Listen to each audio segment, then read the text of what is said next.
Hey guys, welcome back to the channel. Now today I'll be showing you guys a new car. Not a new car that I've purchased. In fact, I've had this car 2.5 years, but it's a car that I've not shown you guys on this channel yet. So guys, let me introduce to you my 1999 registered BMW E31 840Ci Sport.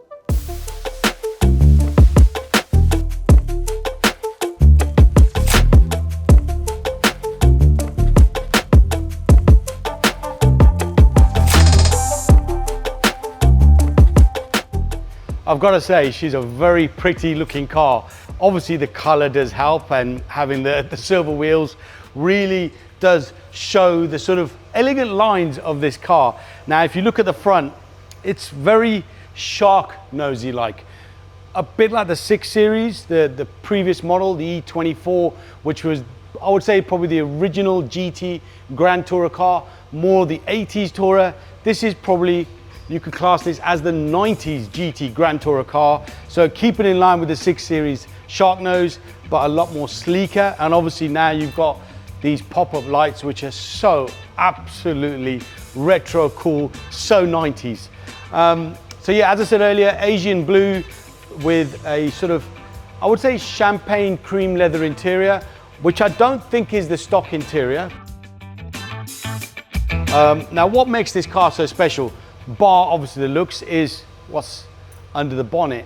It's a glorious sounding 4.4 V8 producing 286 brake horsepower. Pretty good poke as well from that 4.4 litre V8 engine. They actually did a V12 of these as well, which is a 5 litre V12, which I think could be the same engine that's in our E38 750IL. I could be mistaken, but I think it's the same engine. So that's a quick history lesson on the E31. You can obviously see that it's slammed on the floor. That's because one of the first things we did when we bought this car was fit Airlift Performance 3H suspension, and I had these BBS wheels built up by Voodoo Motorsport, and the lips and barrels were bought off Jazz at SRR Hardware. But we'll go into the wheels and the suspension setup a little bit later on. So there's a few tweaks that I'm going to be doing to this car over the next few months. But first and foremost, we need to get this car serviced. And today we'll be going over to see my friend Cos over at Birds in Iver, who are BMW specialists, and they'll give the car a service and a once over just to ensure that everything else is perfect on this car. So let's get over to Birds.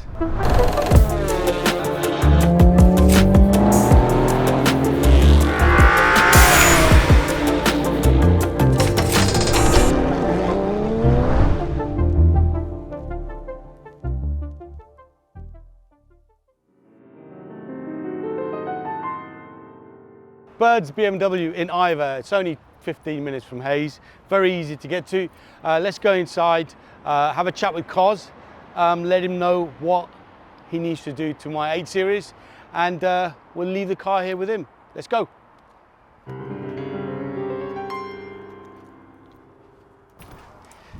Hey Cos. Afternoon. How we doing? Not bad. Yourself? Good, good, good. Busy? Very. Always busy. You know. So I'll take literally 2 minutes of your time, and then we'll be out. Cos is the service and workshop manager here at Birds BMW. Is that correct? That is correct. And I'm gonna just put it out there. His BMW knowledge is right up there. Now, if you want to test him, Birds details are down below in the description. Just drop him an email. I'm sure you can answer virtually every question that comes your way. I'm good up to a point. Some of the newer stuff, a little bit lost on, but... So would you say you personally, are you more classic guy than some of the modern stuff? Up to F30, I'm good. I live and breathe everything that I own and drive and learn about it. So my current daily's an F30, so F31 to be exact. So I need to be informed. But Cos has got a gorgeous E24 635 CSI, which has been family owned from new. Almost new, 3 years old, so I've had it since '89. And when I bought my 635, in my head I thought, if I can get it to anywhere near the level of Cos's BMW, I've done well. I don't think it's there yet, but maybe in time. my 6 will be there. I need to relieve you of some more money, but yeah. Right. But enough's enough. Let's. So E31. Correct. Sorry, E31. Just a simple service. Yep. Oil service. All service. Vehicle check. Yep. And we'll go from there. Yeah, if there's anything major, any concerns, Absolutely. please let me know. If there's any minor Yeah, bits. that'll be the process. We'll do the oil service, goes on a ramp, vehicle check, and you know how we do them. We're quite enhanced here. The guys will spend about 40 minutes on it. Anything we'll see, I'll report back to you, and you can make an informed decision of what you want to do and the best way forward. The car is on airlift. Correct. It's aired out at the moment, but it'll rise on start. So yeah, I don't really need to say any more. We'll have a catch up when I pick up the car. Absolutely. So I'll leave you the keys. Thank you. I'll see you later. We'll speak a bit later. Take care. Perfect opportunity to introduce another BMW to the channel and another Grand Tourer, but this time an 80s Grand Tourer. And that's my E24 635 CSI. And obviously I've modified it. So let me show you the car. And there she is. Macau blue 635 CSI. You can go on the MOT checker and confirm that that is a proper number plate. It's not a show plate. Yes, it's modified. It's on airlift performance and some amazing Hartiger wheels. So what we'll do, we'll cover this car in a separate episode on the channel because it deserves it. This car will also be going over to Birds in Iver for servicing and fettling. So the team there will give it a once over. And then once I pick it up, we can talk about what I've done to the car, the modifications that have taken place. We'll cover this at some point on the channel. Now, let's get back over to the 840Ci.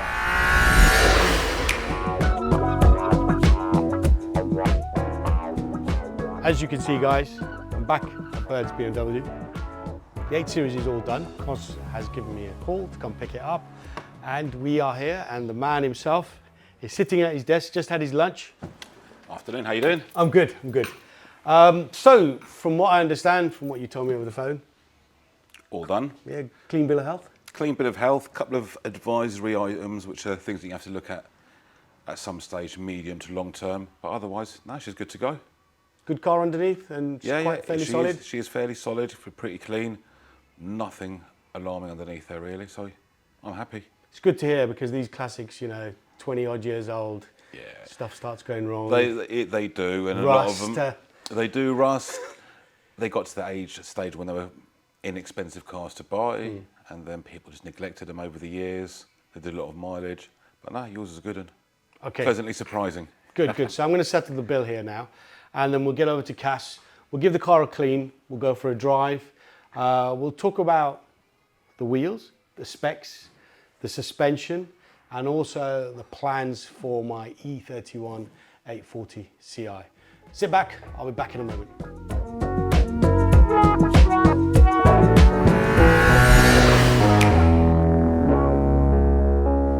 Now, this car, I've got to say, it puts a smile on my face every time I drive it.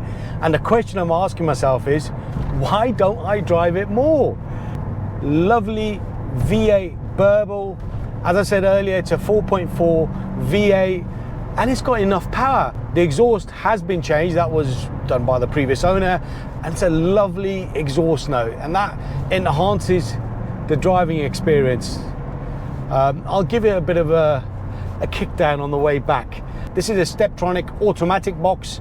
There is a manual shift option, so if you just push the gear lever to the left hand side, and you can select down gear by pushing down and upper gear by pushing up. So now we're in fourth, now we're in third, and then obviously we can shoot off.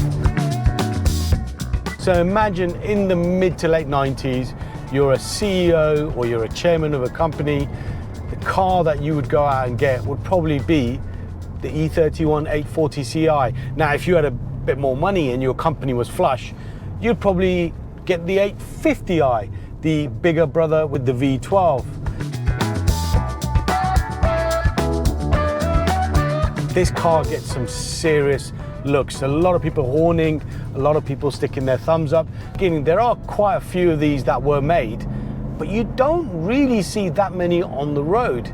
I suppose ULEZ doesn't help, The fact that the early ones aren't ULEZ compliant, some of the later ones are, because you can get a certificate of conformity. And maybe outside of London, maybe you do see a few more, but in London, probably not as many as you used to. So, in terms of upgrades, right, the first thing we did when we purchased the car was change that very tired, a little bit boaty suspension, and we upgraded it to Airlift Performance 3H. H meaning height sensors, so there are height sensors on each corner. That gives a very flat ride through corners, so it's very planted, you can throw it into corners, and it doesn't roll about like a stock tired E31 normally would do. The original wheels were replaced with what you see now. These are stepped up BBS 17s. The wheels I purchased of Jazz from SRR Hardware, the wheels were very tired and hadn't been on a car for years. The wheels were dropped to Ellie at Voodoo Motorsport, and Ellie and Mark refurbished the wheels and built them up using hardware supplied by Jazz. So all the lips, the barrels and the hardware were supplied by Jazz. And now we have 19-inch wheels, and that is what really sets this car apart from others. It is the stance, it's the way it looks, and in fact the way it performs is actually pretty cool as well. Look, foot down, off we go, and it does go. Plenty of power. So in terms of wheel sizes, they're 9-inch up front, 11-inch on the back.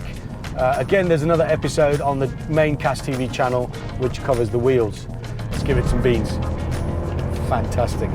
Gearbox, yes, an automatic box, but it's not a slush box. It's not like my E24 635 where the gearbox is a little bit tired, a little bit slower in terms of gear change.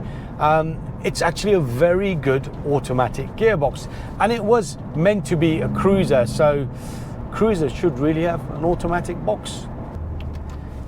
Now, externally, one awesome thing on the E31 8 Series are those iconic pop-up lights. There are so many other cool cars from the 80s and 90s that have pop-up lights. I'll give you a few examples.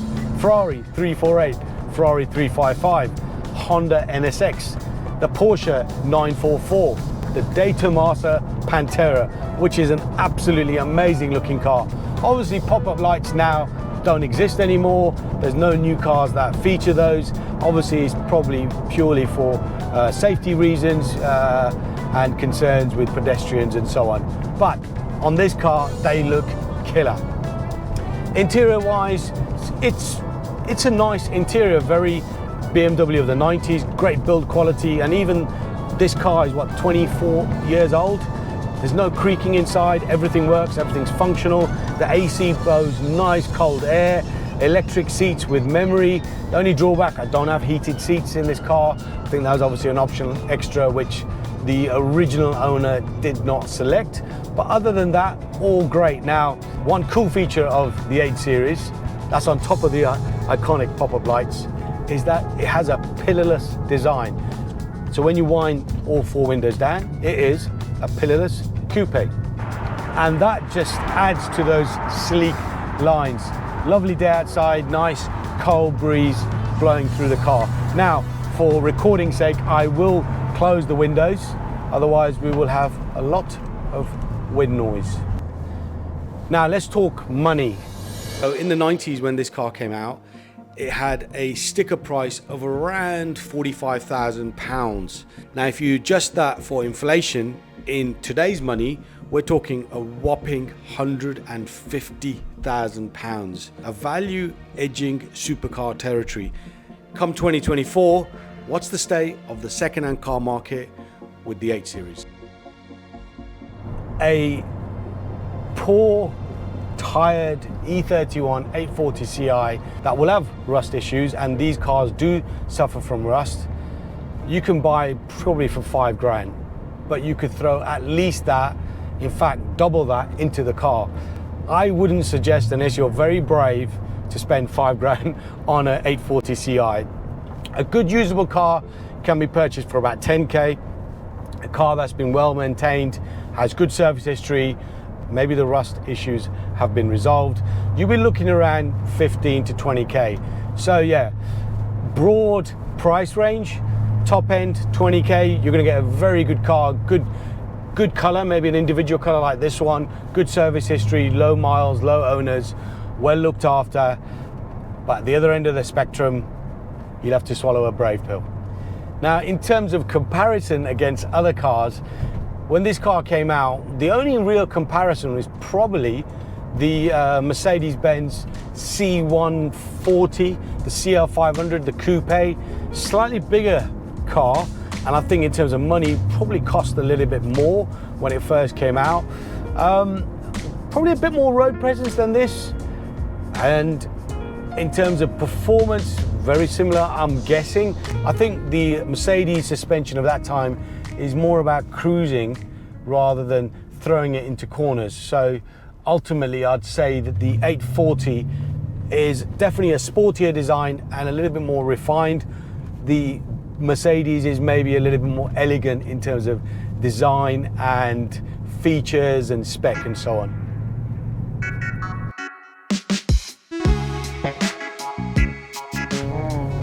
Now finally, what are the plans for this car? Well, first and foremost, I'm going to use it. I'm going to enjoy it, I'm going to drive it. It's definitely put a smile on my face. It seems like the UK's turned a corner and we are now approaching a period of a bit of sunshine. So let's use the car with the windows down, utilize the full potential of this vehicle, that pillarless design that I spoke about earlier. Audio upgrade now.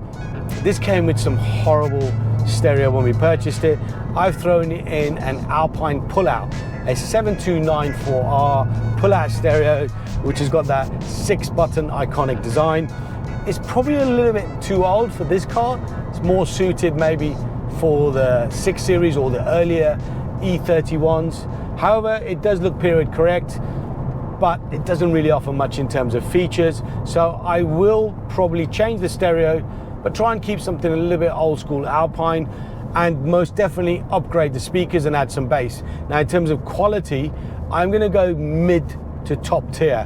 One of the better audiophile brands, maybe Audison, Rockford Fosgate, JL Audio, will change the front speakers, the rear speakers, and we'll add some bass and obviously a couple of amps. And that will be very, very, very soon. Because I'm now using the car, I wanna listen to some quality music.